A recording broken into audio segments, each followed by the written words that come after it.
रविवार का दिन था। छुट्टी होने के कारण मैं इम्तिहान से अपने कमरे में अखबार पढ़ रहा था, तो अचानक चाचा जी पर नज़र पड़ी। वे सामने उदास व शांत खड़े हुए थे। मैंने बैठने को आग्रह करते हुए कहा, क्या बात है चाचा जी? परेशान से लग रहे हैं। तबीयत तो ठीक है ना?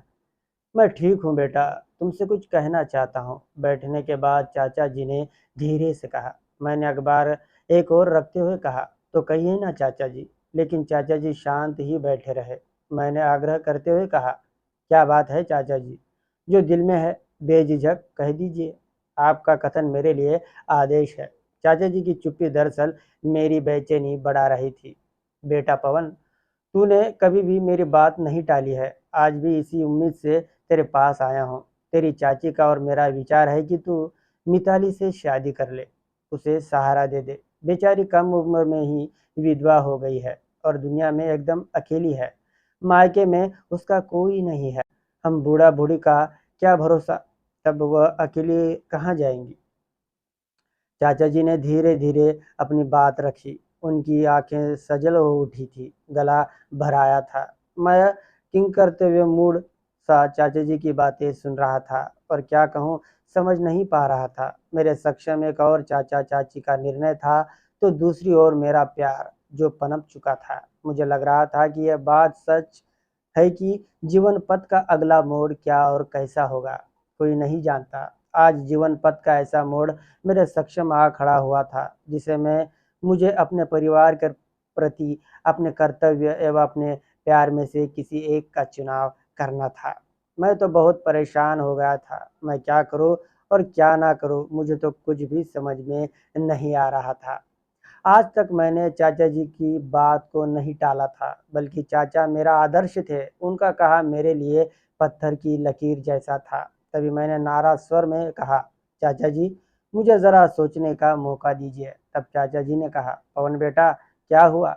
आज तक तुमने मेरी किसी बात को नहीं टाला और तुम आज विचार करने के बारे में सोच रहे हो। क्या बात है? क्या तुम किसी और को तो नहीं पसंद करते हो? तब मैंने कहा, चाचा जी, आप ज़्यादा सवाल जवाब ना करें, कृपा करके आप चले जाइए। मुझे सोचने दीजिए, आखिर ये मेरे ज़िंदगी का सवाल है। आप क्या मुझे कठपुतली समझते हैं? जैसा चाहे वैसा मुझे आप नचा रहे हैं।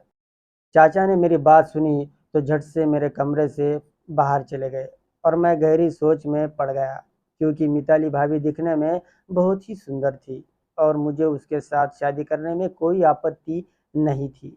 पर मैं जिस लड़की से प्यार करता था, उसे छोड़ना भी मेरे लिए मुश्किल था।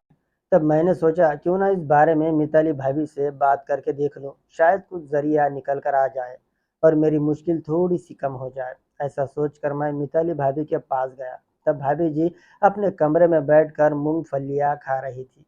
तभी मैंने भाभी से कहा, भाभी जी, क्या मैं अंदर आ सकता हूँ? तब भाभी ने सिर पर पल्लू लेते हुए कहा, हाँ जी, आइए देवर जी, कैसे आना हुआ? आज आप हमसे मिलने के लिए आए हैं, क्या बात है जो आज आप आए हैं?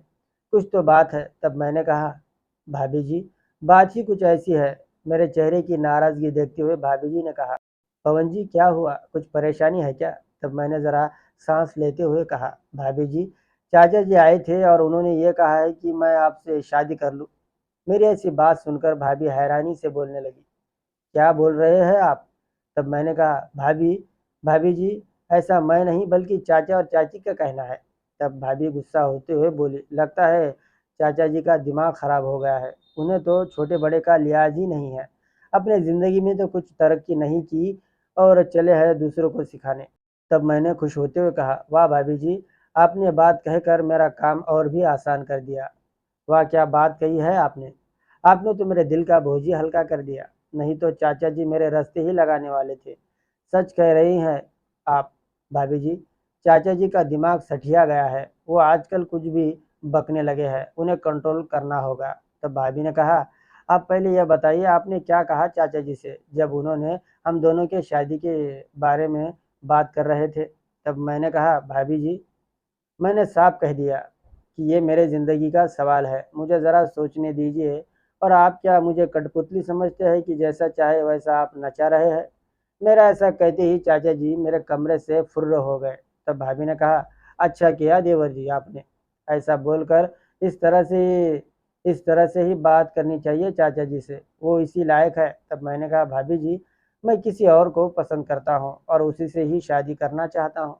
तब भाभी ने आश्चर्यचकित होकर पूछा, पवन, कौन है वो लड़की, जरा मुझे भी बताओ। तब मैंने कहा भाभी जी, आप पहले वादा कीजिए कि आप मेरी बात सुनकर गुस्सा नहीं होगी। तब भाभी ने कहा, हाँ हाँ ठीक है, अब बताओ कौन है वो लड़की। तब मैंने शर्माते हुए कहा, भाभी, वो लड़की कबाड़िया वाले की बेटी है जो दिन भर थैला लेकर भंगार चुनती है, और वो लड़की मुझे बहुत पसंद है। मैं उसी से ही शादी करना चाहता हूँ। मेरी बात सुनकर भाभी भी आग बबूला हो उठी और बोली, ये क्या बोल रहे हो तुम? एक भंगार चुनने वाली लड़की को तुम पसंद करते हो? सच कहते हैं लोग कि प्यार अंधा होता है, पर इतना अंधा होता है ये पहली बार सुन रही हूँ। आज अगर तुम्हारे भैया होते तो तुम्हें डंडे से पीटते। पवन, ये कैसी बातें कर रहे हो तुम? क्या तुम्हें भी उसके साथ सड़कों पर भंगार चुनना है जो तुम उसकी उस लड़की से शादी करना चाह रहे हो? तुम्हारी पसंद कितनी घटिया और वाहियात है। तब मैंने कहा, ऐसा मत बोलिए भाभी जी, वो मेरा प्यार है। आप उसके बारे में ऐसा नहीं बोल सकती। आपको पता नहीं कि वो कितनी अच्छी और सुंदर है। तब भाभी ने कहा, देखो पवन, तुमने मेरा पहले ही दिमाग खराब करके रख दिया है। अगर ये बात तुम्हारे चाचा और चाची को पता चली तो तुम्हें पता है वो क्या करेंगे? तुम्हें वो जायदाद से बाहर फेंक देंगे। तब मैंने भाभी को हाथ जोड़कर कहा, भाभी, वो लड़की मुझे बहुत पसंद है और मैं उसी से ही शादी करना चाहता हूँ। मैं उसके बगैर नहीं रह सकता हूँ। तब भाभी ने कहा, देखो पवन, मैं तुम्हारी इस मामले में कोई मदद नहीं कर सकती। तुम्हें जो करना है तुम करो। तब मैंने कहा, पर भाभी, आपकी मदद के बिना मैं उस लड़की के साथ शादी नहीं कर सकता। तब भाभी ने कहा, देखो पवन, मेरी सलाह मानो। जब तक चाचा और चाची है तब तक तुम्हारी शादी उस लड़की के साथ होना मुश्किल है, क्योंकि वो कभी नहीं मानेंगे। तब मैंने उदास होते हुए कहा, तो भाभी जी मैं क्या करूँ? आप ही मुझे कुछ सलाह दीजिए प्लीज़। तब भाभी ने कहा, अच्छा ठीक है, पहले तुम उस लड़की का रहन सहन बदलो, उसकी अच्छी जगह पर रहने की व्यवस्था करो, उसके बोलने का तरीका अच्छा बनाओ, और फिर उसके बाद मैं खुद चाचा जी से बात करके तुम्हारी उस लड़की से शादी करवा दूंगी। तब मैंने खुश होते हुए कहा, वाह भाभी जी, क्या बात कही है आपने, मेरा मन तो खुशी से झूम रहा है। तब भाभी ने कहा, अब ज़्यादा झूमो मत और जाओ यहाँ से। और फिर मैं खुश होते हुए बाहर आया। तब मैंने बैंक जाकर पैसे निकाले और एक अच्छी जगह पर कमरा किराए से ले लिया, और तभी मैं काव्या के पास गया। तब काव्या भंगार चुनने में व्यस्त थी। तब मुझे काव्या देखकर खुश हुई और बोली, अब कैसे आना हुआ? तब मैंने कहा, आज मैं बहुत खुश हूँ काव्या, क्योंकि मैंने आज भाभी से हम दोनों के रिश्ते के बारे में बात कर ली है और वो मान भी गई है। तब मैंने कहा, काव्या, पर तुम्हें अब से ये काम करना बंद करना होगा, क्योंकि तुम्हारे इस काम से ही हमारी शादी नहीं होगी। तब काव्या ने कहा, इस काम से मेरा पेट भरता है, अगर ये काम छोड़ूंगी तो मैं खाऊंगी क्या? क्या तुम मुझे बैठकर खिलाओगे? तब मैंने कहा, तुम्हारे माँ बाबू जो है ना ये सब करने के लिए, बस तुम्हें ये काम छोड़ना पड़ेगा, और तुम्हारा मैंने दूसरी जगह रहने का भी बंदोबस्त कर दिया है। तुम और तुम्हारे माँ पिताजी आज से वहीं पर ही रहेंगे। तब काव्या ने कहा, पर तुम इतना खर्च कैसे उठाओगे? तब मैंने कहा, तुम फिक्र मत करो, बहुत पैसा है मेरे चाचा के पास, वो मुझे वो बहुत पैसे देते हैं, बस तुम अब ज़्यादा सोचो मत। मेरा ऐसा कहते ही काव्या की आंखें भर आई और बोली, तुम कितने दयालु और अच्छे हो जो तुम मुझ जैसे गरीब लड़की से तुम प्यार करते हो। तब मैंने कहा, काव्या, प्यार ऐसी चीज़ है जिसमें छोटा बड़ा कुछ नहीं होता। प्यार तो एक भावना होती है जिस पर आग आ जाए तो बस वही उसके लिए सब कुछ होता है। और फिर तब से काव्या और काव्या का परिवार अच्छे घर में रहने लगे और उनका सब खर्चा मैं उठाने लगा। काव्या के पिता को मैंने एक चाय का ठेला लगा कर दिया, जिससे कि उनकी अच्छी आमदनी होने लगी। अब उन्हें भंगार चुनने की कोई ज़रूरत नहीं थी, उनका पूरा जीवन ही बदल गया था। और काव्या मुझे बहुत दुआएं दे रही थी और कह रही थी, सच में पवन, आज तुम ना होते तो मेरा क्या होता? तुमने मुझे फुटपाथ से उठाकर कहाँ से कहाँ पहुँचा दिया। आज तुम्हारा प्यार मेरे लिए सब कुछ है।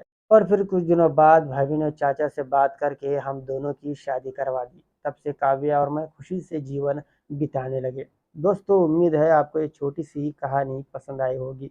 तो प्लीज़ इस वीडियो को लाइक और चैनल को सब्सक्राइब ज़रूर करें। दोस्तों, ये कहानी पूरी तरह से काल्पनिक है। ये कहानी सिर्फ आपके मनोरंजन के लिए बनाई गई है। धन्यवाद।